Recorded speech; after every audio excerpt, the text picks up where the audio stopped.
Welcome to the Channel Nation, and these are some of the top stories making headlines today. Now, the Jamaica Constabulary Force has confirmed that celebrity music producer ShabDon, whose given name is Linval Thomas Jr., has again been taken into custody by the Joint Anti-Gang Task Force following an operation in St. Catherine South. Now, the Jamaica Constabulary Force tweeted about the development, stating that Thompson has been identified as a person of interest in the triple murder which occurred in Rose Heights, St.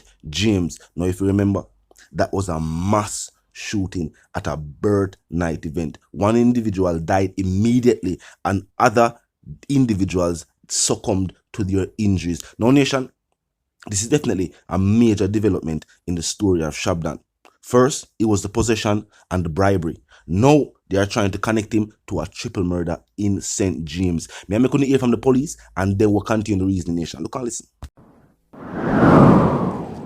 It was acknowledged by all the documents coming from the government side and from the police side that for a long period prior to 2008, police officers were being scheduled to work in excess of 40 hours per week.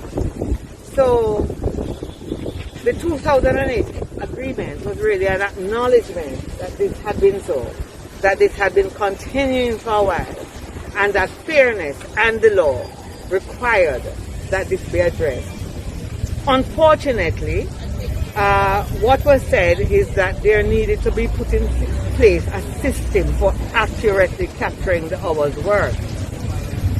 And while we agree with that, the fact is that there was, to an extent at the very least, a system for capturing hours that police were scheduled to work. Because I want to make it clear that as per my instructions from the police, the overtime work and service which was rendered were on two levels. Firstly, the hours scheduled to work, and then the additional hours which contingencies required them to work over and above the time schedule. Nevertheless, this is what they agreed to in good faith, that a system would be put in place by the end of the contract period for 2008. And it was because this was not done up to 2002, when this claim was filed on behalf of the 2020, when this claim was filed on behalf of the police. And we are very happy and grateful that the court has, in fact, underscored and confirmed that the agreements entered into between the JCF, the JPF, and the government. So what the court has ruled is that these agreements entered into between the government representatives and the representatives of the police officers are enforceable contracts, that they create contractual obligations on the part of the government, and in so doing, the police officers acknowledgedly and admittedly had a legitimate expectation that these contractual obligations would be honored. Whilst we consider some things a victory, there is always room for further discussions with our legal team to see how we proceed. I use this opportunity to thank our legal team, the affiants in the matter, and especially the rank and file members who have given their sterling support to this process.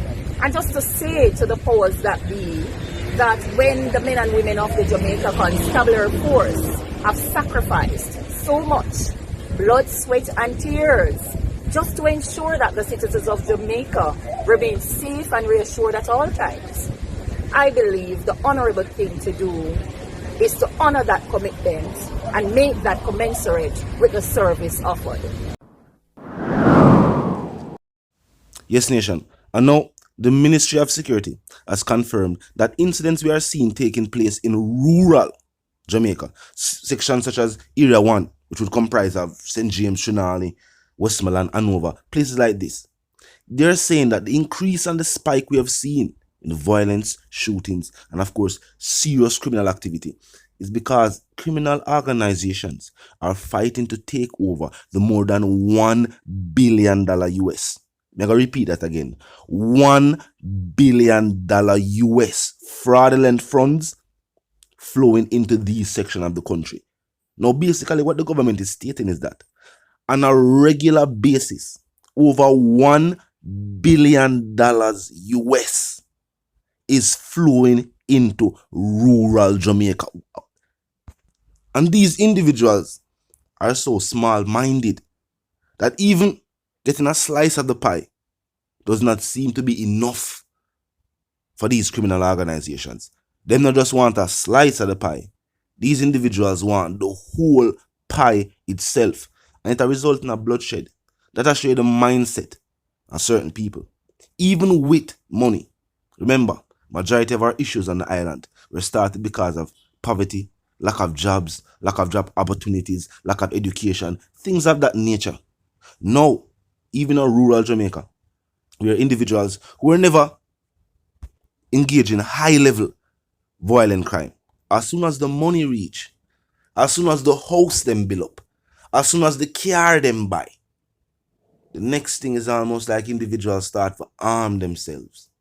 And after you arm yourself to a certain level, any conflict, whether it's trivial or not, that will result in a violence. And that's why it look like the violence is happen senselessly and uncontrollably. Because as the people are saying, or the security forces of state, individuals are not just happy being a part of whatever take place. They want to put it under a certain level of control. And this is where the problem has arose. In many of the incidents that we have seen, either on social media or we've seen on the news headlines itself. Because it does happen so. And we are talking about communities versus communities. Or communities versus itself. People will grow up and go to school in the same community. Something years in the future. And them make money. Keep in mind, not legitimate money. But them make money. Enough money that luxury vehicle can drive. You see me? House can build upon family land. Things of that nature. And these individuals seem to be unsatisfied. We've just seen that a couple years ago, these things were out of your reach. And now them within your means. If you can buy them for yourself. Not even get them as a gift, but buy them for yourself. And while these individuals seem to value luxury items, and you know what I mean, the money with them seem to be making, them now value human life. These incidents where we say take place now, with individuals and two individuals having an issue, and an individual going for our next individual in a crowded area, innocent people there, and with little to no regard for innocent life, and open fire and try to catch this person with them and them in a conflict with. No, the mindset of the people is a disgrace. I gotta say it for what it is. The mindset of some of these individuals is a disgrace. And with little to no solutions in sight, it is clear most people are willing to play the blame game. Instead of trying to find a solution, most people will say, are the government fault. Most people will say, are the police them fault. Most people must say, yo, alright, are the scammer them. Truth be told, these things and these situations were left to flourish in a certain communities. In a certain inner city communities I was seen in Kingston, I was seen in St. Catherine, and places like this, Mobile, St. James. These groups and organizations were left to flourish, whether by the state or by the people residing in these communities. What happened is that over the decades, with the bloodletting, the violence and the fighting, these communities realized that this situation benefits only a few, but endangers and disrupts the lives of everybody. And honestly, communities realize that they may need a different way. In rural Jamaica, these situations were not happening as frequent. Now these type of incidents are slightly and slowly becoming the norm. It's almost like as soon as you see an individual, I see them a part of that particular lifestyle, I see them a drive a certain type of car, and you know what I mean? You see the affluence. Soon and very soon you always hear some form of tragedy.